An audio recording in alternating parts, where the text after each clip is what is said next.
kain at mga bagay na ibigay nila sa mga guest nila. So usually nakikita natin din yan sa mga bahay ng mga Muslim Filipinos ngayon, yung mga born Muslim Filipinos, mga tausug at saka mga Maranao, ibang mga bagay. Makikita natin na may mga ready na sila na mga gamit o mga plato, di ba, kung darating yung may guest, yun yung gamitin nila. So ganun din sa mga Arabo, may mga pagkain sila ready, mga dates or sometimes yung may tupa sila na niluto nila. Iniisip nila may darating na guest. Imagine years or months walang guest darating sa iyo. Pero araw-araw ka magluto ng tupa para tandaan mo, maybe may dadaan, mapakain ko. Kahit na non-Muslim sila. Kasi bakit? Ito yung sa time ni Ismail alayhi salam, parte na yan naging kultura. Tradisyon. Imagine sa time na yon ay ibada. Sa time ni Ismail, ang pag-take care sa guest mo, isa yan sa mga ibada sa time ni Ismail. Pero sa time sa time ni Propeta, naging kultura na lang. Hindi na siya naging ibada kasi ang karamihan sa kanila ay non-Muslim. So kuffar sila, pero naging katangian nila yon. So ang magandang asal, ang magandang mga karakter, may origin siya na sa mga propeta. Ang mga magandang karakteristik na nakukuha natin, ang origin niya sa mga propeta sa lahat na una sa atin. That's why may isa din siya dadaanan natin yung mga karakteristik ng propeta sallallahu alaihi wasallam na parang karakteristik ng mga sahaba, mga propeta na una sa kanya. Especially ito yung pagte-take care sa guest.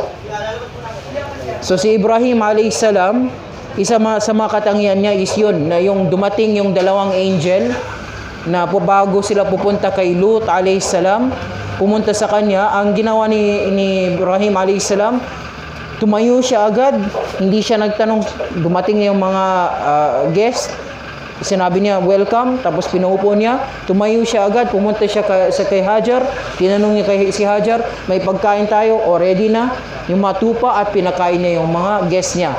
Sa Quran yun Yun yung katangian ni Ibrahim a.s., katangian ni Ismail a.s., ganon din yung katangian ng mga Arabo, especially si Bahira, galing sa Sham. So si Bahira, may problema siya Hindi niya itong pinahalagan, yung pag-take care ng mga guest.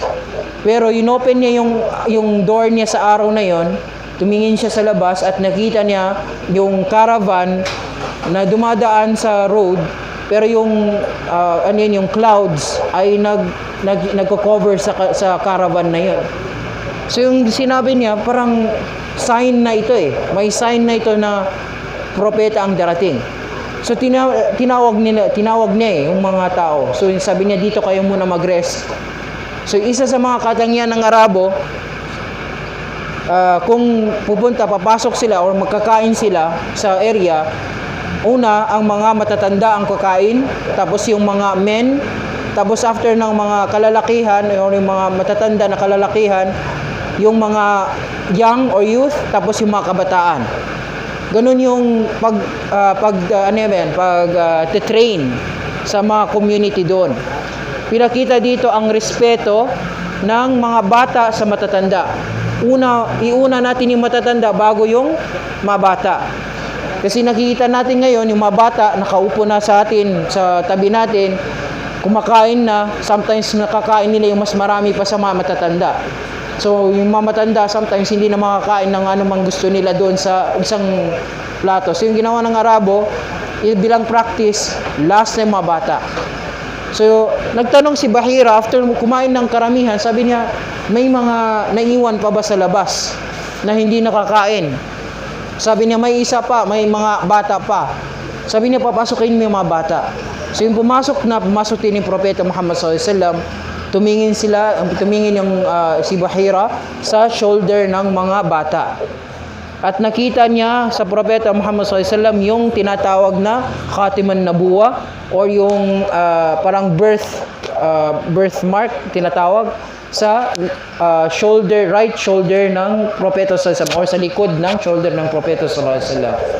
So doon nasabi niya at tinawag niya si Abu Talib at sinabi niya kay Abu Talib, o Abu Talib, siya ay may yung sabi niya, anak ko, alam mo ba siya sino siya? Sabi niya, oh, anak ko yan eh. Sabi niya, anak niya daw si Propeta Muhammad sallallahu alaihi wasallam. Sabi niya, ang anak mo ay may magkaroon siya ng mataas na posisyon.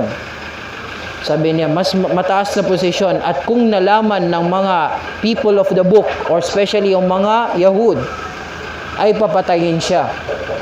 So sabi niya, mas mainam babalik kayo saan kayong galing.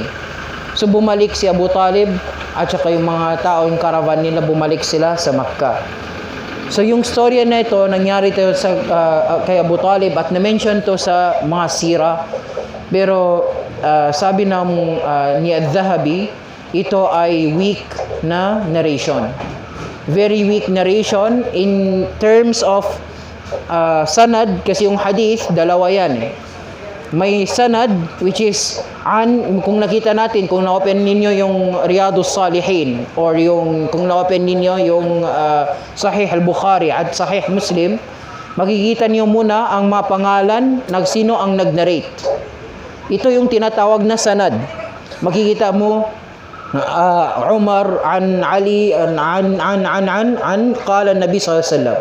Ito yung tinatawag na sanad.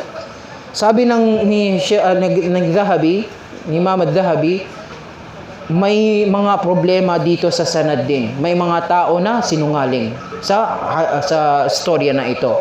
At hindi lang yon, sa storya mismo or sa matan, tinatawag na matan ng hadith ng Propeta sallallahu alaihi wasallam, may kaiba may actually addition doon eh, which is, sabi nila, si Abu Bakr Siddiq, that time ay 12 years old din. At sabi nila, si Bilal ibn Rabah ay parte din, nandun din siya, maliit ba daw siya, si Bilal ibn Rabah. At according to history, hindi pa pinag-anak si Bilal ibn Rabah sa time na yon. So nagkaroon ng problema sa mismong text. So sabi nila, that's why weak ang narration na ito. Bakit nabanggit ko to sa inyo? Kasi kung nagbabasa kayo ng sira, nakikita niyo yung storya na ito. So naging parte na pagsa-story na ito. So sabi ng mga scholars, ano gagawin natin dito? Sabi nila, hindi natin itong kukunin ng mga we will not take anything, sabi niya, na hukom dito. Walang rulings makukuha dito. Parang storya lang eh. Storya lang para makuha natin yung mga magandang asal meron doon. Pero wala siyang marulings makukuha natin doon. So, hindi naman siyang importanteng bagay, sabi nila. Pero pwede din i-mention natin yung mga bagay na yun.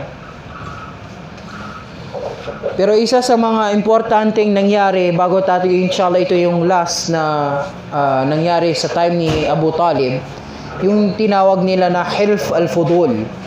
Hilf al-Fudul, ito yung mga alliance ng tinatawag na virtue, alliance of virtue.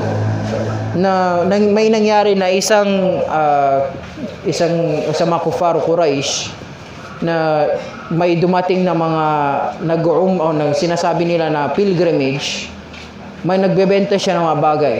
May binibenta siya.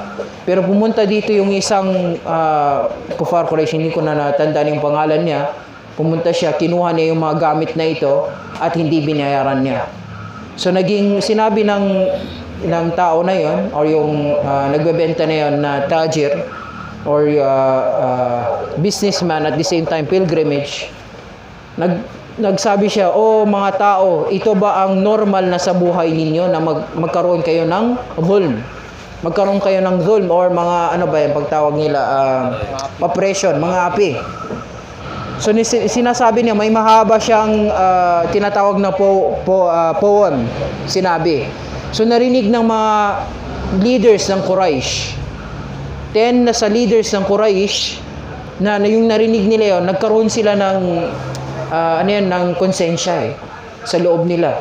Tumayo sila at pumunta sila sa Kaaba at sabi nila, tayo ay gusto natin i-protekta ang tao na ito yung tao na need ng tulong natin. So nagkaisa sila Nag-pledge sila sa isa't isa na lahat ng may nag-aapi or nagdudulong sa isang kapatid natin or sino man dito sa Makkah, kami ay tutulong kami. So sabi nila, pumunta sila